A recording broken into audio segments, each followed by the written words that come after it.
Office के boring दिन की चिंता, बॉस की झिग-झिग या फिर असाइनमेंट ना पूरा होने की चिंता लेकर न जाने कितने लोग अपनी मॉर्निंग कम्यूट पर निकले। अब ऐसे में जब आपका मूड ऑलरेडी इतना ख़राब है और आपके सामने से कोई एक बहुत ही चमकती हुई गाड़ी में मस्त मिजाज में दिख जाए तो आपका मूड और ख़राब हो जाता है। हाँ भाई, लाइफ तो यही जी रहे हैं। मैं ही हूँ वो जिसने नोएडा की तरफ जाने वाले ढेर सारे लोगों का आज सुबह मूड खराब कर दिया। बट मुझे क्या, मैं Mercedes AMG E53 4MATIC plus cabriolet में बैठा हूँ।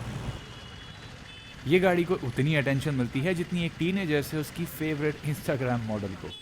लेकिन ये अटेंशन ही इसका USP नहीं है। मस्ती का असली सोर्स तो इसके बोनेट के नीचे है, और मैं वो तसल्ली से एक्सपीरियंस कर पाऊँ उसके लिए थैंकफुली ट्रैफिक भी जल्दी कम होने लग गया।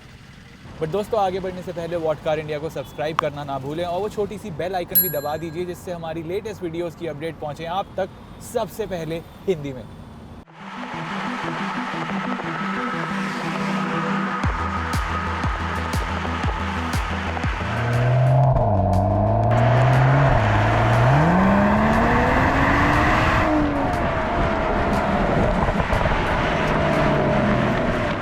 अब ये गाड़ी चलाने का जो एक्सपीरियंस है आपने ऑलरेडी देखा, मतलब आपको भर भर की अटेंशन इस गाड़ी में मिलती है। And if you don't want attention, roof वापस आप लगा सकते हो जैसे मैंने अब ऑलरेडी कर दिया है। एंड अब ड्राइविंग एक्सपीरियंस की जब मैं बात करता हूँ तो इसमें आपको इनलाइन 6 सिलेंडर का पेट्रोल इंजन मिलता है जिसमें आपको माइल्ड हाइब्रिड टेक भी मिलती है, टर्बो चार्ज भी है, मतलब 2 एडिशन दिए गए हैं इस इंजन को पावर करने के लिए। तो काफ़ी हाई टेक सा ये इंजन है। और इसका फ़ायदा क्या है? वेल, इसमें आपको बिल्कुल भी टर्बो लैग या फिर पावर डिलीवरी में लैग महसूस नहीं होता है। सब कुछ इंस्टेंटेनियस होता है, just like this.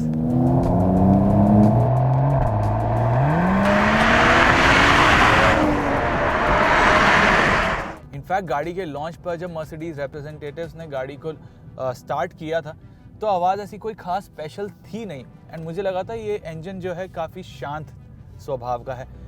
But actually में आप चाहें तो इसे शरारती भी बना सकते हैं।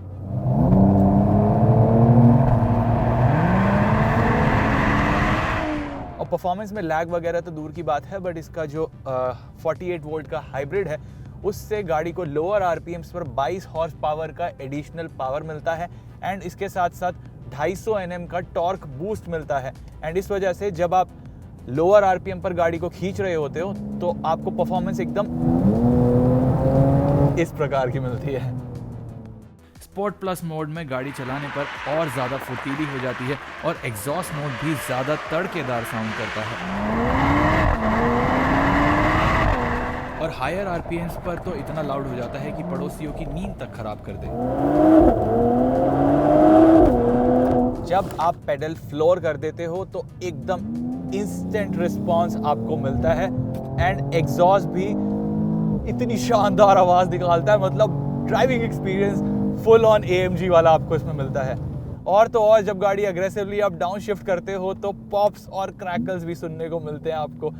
एंड उससे गाड़ी चलाने का एक्सपीरियंस और भी ज़्यादा, आप सुन पा रहे होंगे, पॉप्स काफ़ी बढ़िया आ रहे हैं इस गाड़ी में। That's right.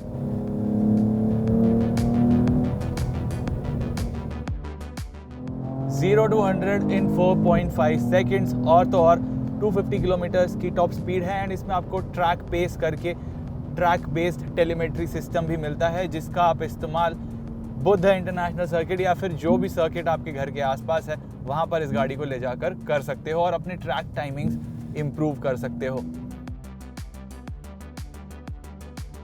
और ये 3 लीटर का इंजन रेव करना काफ़ी पसंद करता है। अगर आप थ्रॉटल फ्लोर कर दोगे तो ये पूरे एंड तक गियर होल्ड करके रखता है। 6500 RPM की लिमिट पर जाकर ही अप शिफ्ट करता है। एंड डाउन शिफ्टिंग भी काफ़ी जल्दी होती है। तो ये गाड़ी प्रॉपर कट्टर AMG की तरह बिहेव करती है। एक लाउड हॉकी प्लेयर से बदलकर ये इंजन शांत योगी भी बन सकता है।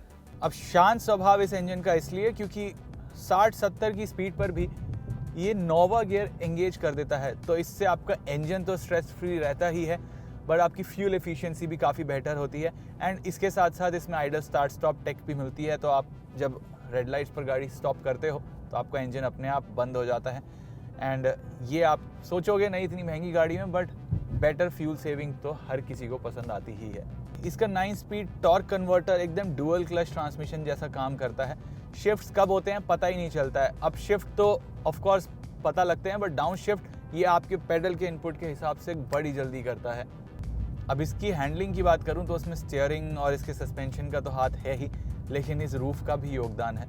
मतलब इसकी रूफ की वजह से ये कैब्रियोले है। कैब्रियोले बहुत ज़्यादा परफॉर्मेंस स्पेसिफिक कार्स नहीं होती है, बट यहाँ पर आपको फिर भी AMG के साथ कैब्रियोले का ऑप्शन मर्सिडीज दे रही है, और उसका थोड़ा सा हर्जाना आपको भरना पड़ता है इसकी हैंडलिंग के मामले में। इसकी रूफ 3 लेयर एकूस्टिक फैब्रिक की है, मेटल की नहीं। तो ये उतनी स्टिफ नहीं है जितनी रेगुलर रूफ होती है, तो कॉर्नर्स में जाते समय आपको हल्का सा कॉन्फिडेंस कम आता है, बट ये है कॉन्फिडेंस फिर भी आता है। और कॉन्फिडेंस बढ़ाने में इसके जो 4मैटिक plus all wheel drive system का भी अच्छा बड़ा हाथ है। अब इस गाड़ी को अगर आप घाट्स वगैरह में चलाने ले जा रहे हो, लोनावला, लवासा, तो वहाँ पर ये गाड़ी आपको बहुत खुश करेगी। वहाँ पर ये कॉर्नर्स बहुत प्यार से लेगी। बस ये है कि अगर आप इसको ट्रैक पर लेके गए तो वहाँ पर शायद ये अपनी लिमिट रीच कर जाएगी। गाड़ी का वजन और साइज भी पता तो लगता है, लेकिन इसके 4मैटिक ऑल व्हील ड्राइव सिस्टम से ग्रिप लेवल्स शानदार मेंटेन रहते हैं, और इसके साथ एक एंजॉयबल और कॉन्फिडेंट ड्राइव गारंटीड है। इसमें आपको काफ़ी लो प्रोफाइल के टायर मिलते हैं, साइड वॉल काफ़ी कम है, बट इसमें आपको अडेप्टिव सस्पेंशन, एयर सस्पेंशन मिलता है। Cabriolets out and out performance cars नहीं हो सकती हैं, तो ये एकदम प्रॉपर AMG जैसी इसकी राइड नहीं है, और वो एक अच्छी बात भी है, बिकॉज सॉफ्टनेस आपको इसके सस्पेंशन में देखने को मिलती है। जो ऊबड़ खाबड़ रोड है, अनइवन जो सरफेसेस हैं, उसको ये अच्छे तरीके से स्मूदन आउट कर देती है। बट कंफर्ट से स्पोर्ट प्लस मोड में जाने के बाद भी जो राइड में डिफरेंस है वो ज़्यादा नहीं रहता है, तो सॉफ्टनेस आपको फिर भी फील होती है। वो वैसे तो ज़्यादातर लोगों के लिए अच्छी बात है, बट वो AMG प्योरिस्ट या फिर जिनको परफॉर्मेंस ड्राइविंग का शौक ज़्यादा है, उनको थोड़ा निराश कर सकता है। मुझे लगा था जब भी कोई बड़ा स्पीड ब्रेकर आया या ज़्यादा ख़राब ऊबड़ खाबड़ रास्ते आएंगे तो मेरा दिल ज़्यादा तेज़ धड़कने लगेगा, बट ऐसा नहीं हुआ। स्टार्टिंग में मैं ज़्यादा एहतियात के साथ चला रहा था, बट हाँ, ये गाड़ी आराम से स्पीड ब्रेकर्स वगैरह क्लियर कर लेती है, और उन लो प्रोफाइल टायर्स के बावजूद, साइड वॉल आपको देखेंगे तो काफ़ी छोटी है, उसके बावजूद इसकी राइड डिसेंट है। अब वैसे तो इसका कैबिन काफ़ी साइलेंट है, लेकिन जब नॉन कन्वर्टेबल वेरिएंट्स के सामने इसे कंपेयर करें तो थोड़ी कैबिन में आपको नॉइज़ आ ही जाती है। बट ये विंड और रोड नॉइज आपको ज़्यादा परेशान नहीं करेगी। अब मैंने जो आपको गाड़ी का ड्राइविंग एक्सपीरियंस बताया है वो मोस्टली रूफ अप करके बताया है। एक बार रूफ हटाता हूँ, अच्छी खासी धूप भी है तो ज़्यादा इशू नहीं होना चाहिए, एंड ज़्यादा इशू नहीं होगा बिकॉज इसमें ढेर सारी ऐसी टेक है जिससे ठंडी में भी आप रूफ हटाकर इस गाड़ी को बड़े आराम से चला सकते हो।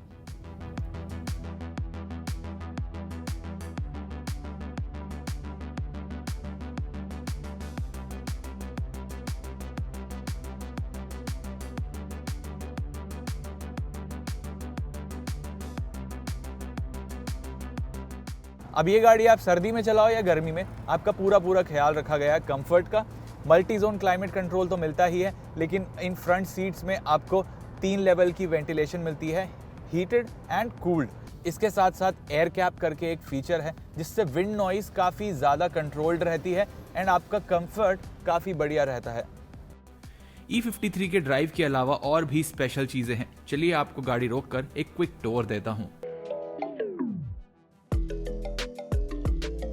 कैब्रियोले की जो फ्रंट लुक है वो एकदम E53 AMG सेडान जैसी ही है। तो सामने आपको ये बड़ी सी पैन अमेरिकाना ग्रिल मिलती है, AMG की बैजिंग वहाँ मिलती है। यहाँ नीचे आपको लिप स्पॉइलर मिलता है, एंड इसमें आपको एनोडाइज फिनिश दिया गया है। बाकी यहाँ पर ये अग्रेसिव AMG स्पेसिफिक आपको एलिमेंट्स दिए गए हैं, एंड जो हेडलैम्प्स हैं वही LED हाई परफॉर्मेंस हेडलैम्प्स हैं जो आपको AMG E53 में मिलते हैं। यहाँ पर LED DRL मिलता है आईब्रो शेप्ड का। अब साइड में मैं आपको दिखाता हूँ, साइड में काफ़ी बड़ा चेंज है। साइड प्रोफाइल से भी आपको 4 डोर सेडान से ज़्यादा डिफरेंस नहीं पता पड़ेगा। 107 mm ये उससे छोटी है, और 107 mm का डिफरेंस आपको नहीं पता पड़ेगा, बट जो पता पड़ेगा वो ये कि 2 डोर इसमें कम है। ये 2 डोर सेडान है, एंड आपको रूफ दिख ही रही है, फैब्रिक रूफ है, 3 लेयर एकूस्टिक रूफ बोलते हैं। इसका फील काफ़ी बढ़िया है, ऑफकोर्स टच में भी ये काफ़ी अच्छी लगती है, एंड दिखने में भी काफ़ी अच्छी है। बाकी यहाँ पर आपको 20 इंच के ऑप्शनल मैट एलॉय व्हील्स दिए गए हैं। यूजुअली इसमें स्टैंडर्ड 19 इंच एलॉय व्हील मिलता है एंड इसकी जो प्रोफाइल है, टायर प्रोफाइल है, वो काफ़ी कम है और वो राइड में मैंने आपको बताया था कैसे झलकती है। अब रियर में मूव ऑन करने से पहले मैं आपको गाड़ी का साइड लुक दिखाता हूँ, बट इसकी रूफ हटाकर। चलो।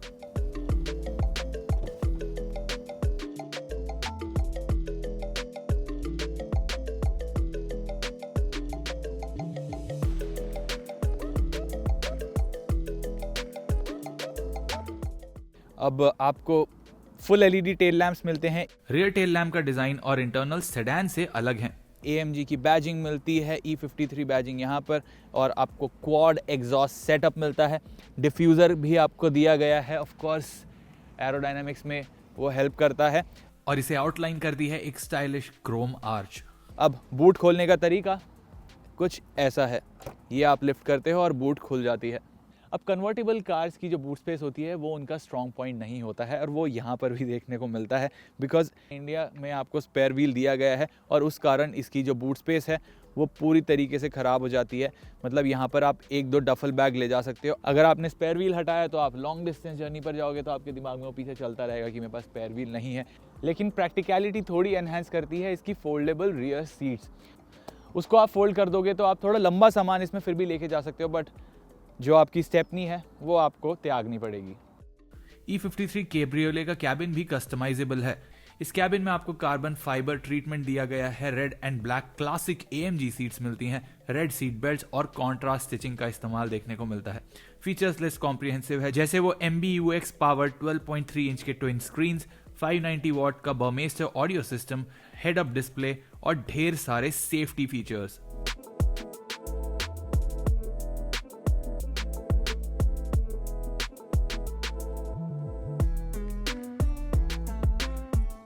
अब जो ज़्यादा पैम्परिंग इस गाड़ी में मिलती है वो तो ड्राइवर को और को ड्राइवर को मिलती है, लेकिन रियर सीट पर भी अच्छी खासी स्पेस है और इसकी एंट्री के लिए भी अच्छा खासा आपको अपर्चर मिलता है। रियर सीट में एंटर करने के लिए बस आपको ये फ्रंट सीट का ये लीवर खींचना है एंड सीट बैक रेस्ट आगे इंक्लाइन हो जाएगा और ये सीट्स ऑटोमेटिकली आगे चली जाएंगी।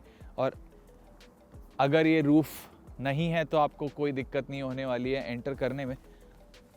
एंड जब आप एंटर कर जाओगे तो आपको पता लगेगा कि सीट बैक काफ़ी ज़्यादा अपराइट है एंड आप इसको ऑब्वियसली रिक्लाइन नहीं कर सकते हो, तो कंफर्ट पर थोड़ा बहुत कॉम्प्रोमाइज़ है, बट ये है कि स्पेस डिसेंट है। सीट्स पर अंडर थाई सपोर्ट ज़्यादा नहीं है, बट फुट स्पेस यहाँ पर डिसेंट है। मेरी हाइट 5'9" है एंड 6 फीट का पैसेंजर भी यहाँ पर बैठ पाएगा।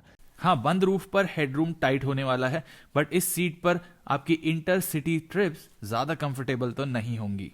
बैठ वो ज़रूर सकते हैं एंड उनकी कन्वीनियंस के लिए यहाँ पर AC के कंट्रोल दिए गए हैं, ए सीट बैक पॉकेट दिया गया है, पावर विंडो स्विचेस यहाँ पर दिए गए हैं एंड 2 बीच में कप होल्डर है, बीच में एक छोटा और स्पेस है एंड दैट्स अबाउट इट।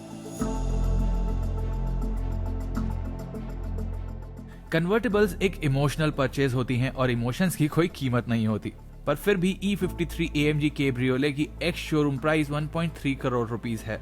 ज्यादा प्रैक्टिकल 4 डोर वर्जन से ये 24 लाख रुपए ज्यादा है। क्या ये वर्थ है? वेल, इसकी सॉफ्ट टॉप इंडियन रोड्स के अब्यूज के बाद हार्ड टॉप की तरह लॉन्ग रन में रैटल नहीं करेगी, और तो और फिलहाल मार्केट में इसका कोई ऑल्टरनेटिव भी नहीं है। तो आपको टॉपलेस ड्राइविंग का मजा उठाना है, वो भी AMG के तड़के के साथ, तो E53 AMG कैब्रियोले दिल ही नहीं दिमाग दोनों को अपील करती है।